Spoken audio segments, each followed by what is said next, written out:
সেই নেতা যদি তাকে নিষেধ না করে কিংবা ভাবতে থাকে, তাদের উপর একটা জালেম সরকার তৈরি করে দেওয়া হবে। কি সরকার?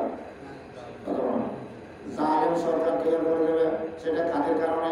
প্রজার কারণে। আপনি যেখানেই যান না কেন এই জালেম সরকার কোনোদিন বিতাড়িত করতে পারবেন না।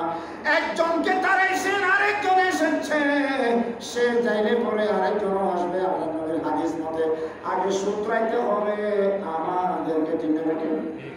আমরা যখন সূত্রাইয়া যাব আল্লাহ মনে, তখন আল্লাহ বলবে আমার কলমা প্রচার করে এই মুসলমানের দরকার আছে, সুতরাং এই মুসলমানের জন্য আমি একজন এই মুসলমানদের খাদেম নিযুক্ত করে দেব।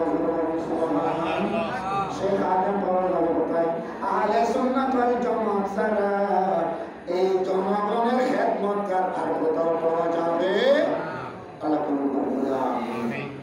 সেই আহলে সুন্নাত ওয়াল জামাতের আমাদের একজন আল্লাহ তাকে আরো হায়াত দান করুন। আমিন। আল্লাহ তাকে ইসলামের খেদমত করার জন্য আরো শরীর সুস্থ রাখুন।